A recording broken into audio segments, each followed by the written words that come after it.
Hello, this is Sherry again. I wanted to add some more things to the video I posted earlier today. Some things that I think are vitally important that you need to know as a Christian. The reason after I said that they eroded my mind to where they're wiping out my memories, they're destroying feeling and passion for what you enjoy.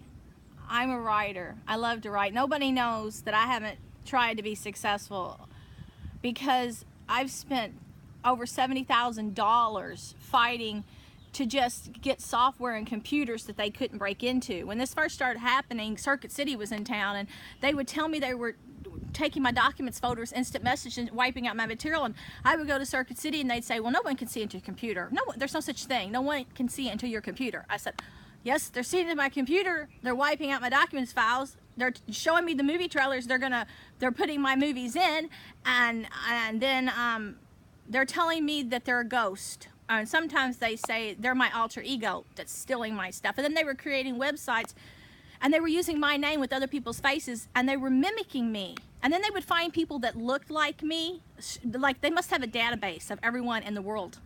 They can match your faces, and it's all about dissecting your mind and getting your spirit, and maybe even putting your spirit in machines. That might be what they're trying to do. I think it's impossible, but if they can put it in jars and things like that, who knows? I never believed they could put people's spirits in jars, but they're showing me they can do a lot of things that we can never imagine.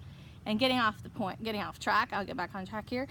It was very frustrating for me for over 10 years to write story after story, see my work in Inglourious Bastards by Tarantino, see my work in Youth Hostel, go to the theater and see my material in more than one movie because they're greedy and they like to take one movie or book and share it with like the whole coven of best-selling writers and film people.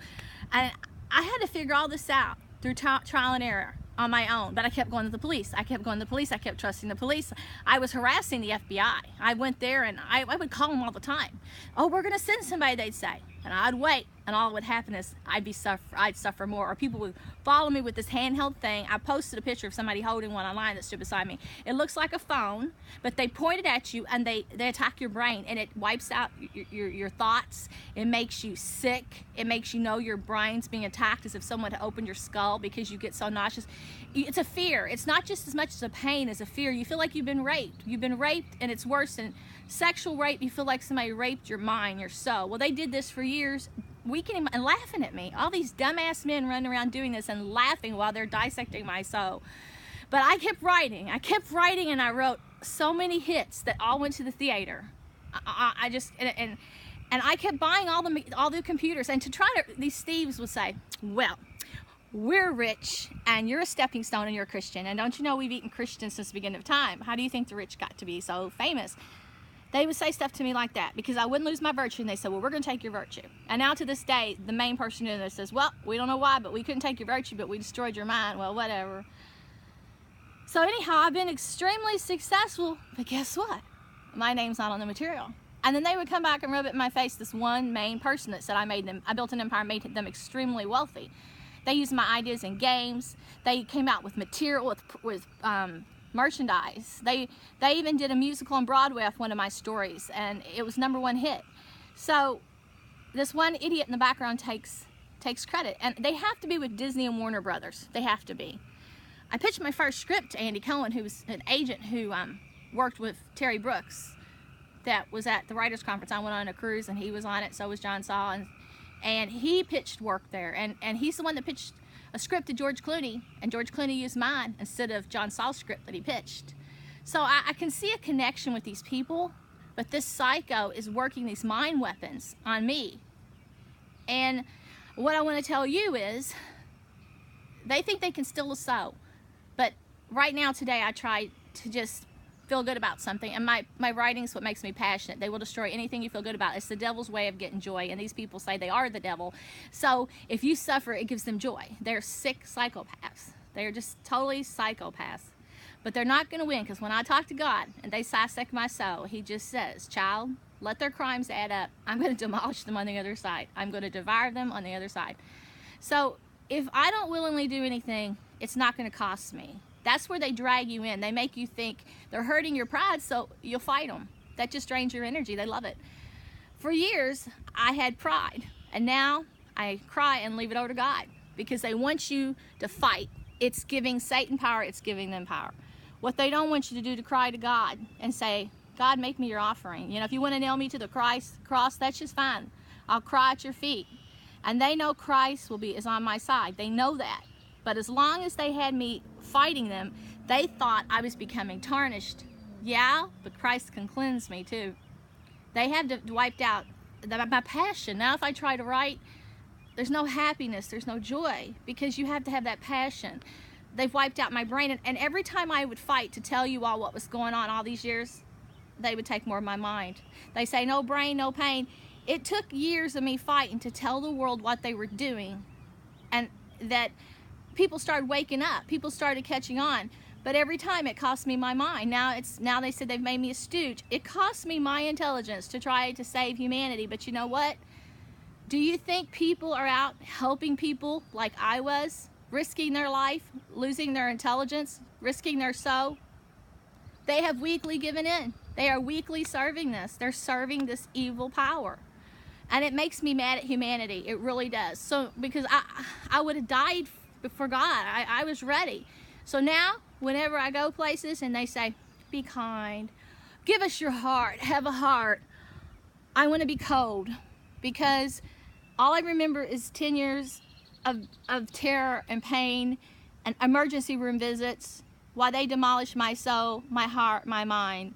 You don't destroy somebody's being and then tell them, now, be the person you were, the loving, trusting, kind person you were when we took an interest in you. You don't turn against God. You love God and you love God's angels. But you have to harden yourself, because the devil is alive and well, and he will use any living soul he can to get to your heart, and that's where you are, and they will destroy you. But as long as you guard your heart and you save it for Christ, they can destroy my body, they can destroy my soul, but my heart belongs to God. And another thing I think they're doing, they think they can destroy your soul. God made us so that we're resilient. Like, in the old days, you were supposed to find like one lover, and that was supposed to be your mate for life. And I can see now why. Because you reveal a lot of your spirit to this person, to this one soulmate. Not really soulmate, just who you pick for a partner for life. You're not supposed to have sex with multiple partners. No. That's where you're giving too much of your soul and energy away. No, this was never intended in God's design. You weren't supposed to let machines get into your mind. You weren't supposed to do all these experiments. Remember, we ate from the tree of knowledge, and man is now being defeated. So how they think they can get my soul is probably a slow, gradual process. It's taking them years. They're trying. If an animal in the Serengeti kills you, like a lion, it's over with. It's done. These people kill me every day. Slow death, slow torture. So each time it takes more. But if they had just come and struck me down the first day, they couldn't have gotten a morsel of anything. It's the drawn out process, like they're showing me pictures of butterflies, that destroys your being. They told me the other day, they've destroyed other souls. They know how to do it. It's a process. That's why anything they tell you to do, you do the opposite. Don't you dare love these sick people. Don't you dare. All they want to do is make you a slave and use you and abuse you, and oh, it's horrible. The system is structured now for evil. So do not let them have your love. Don't you dare. And they'll make a fool of you. And they'll wait until you're weak in the hospital, or they'll put you in a coma like some people, and they'll move in for the kill. They told me they can get my brain so weak now that I can't dream or nothing. They can invade my mind and make me surrender my will, or surrender my soul to them. Because once you're so sedated or you're so broken, they'll use their masterminds and their psychics, and they'll use telepathy, and they'll use weapons, and they'll come in there and they think they can get you. And that's why you got to pray to God and pray to your angels that you have a strong force to fight them. There's something in me they want, they said. But I pray to God and I hold on to whatever it is. And I ask God every day to save me. And I hope that they come for me in the end. If I'm comatose or half dead, the angels will come for me. And I pray for the angels to fight for me, and that God will stand by me if I lose all my willpower.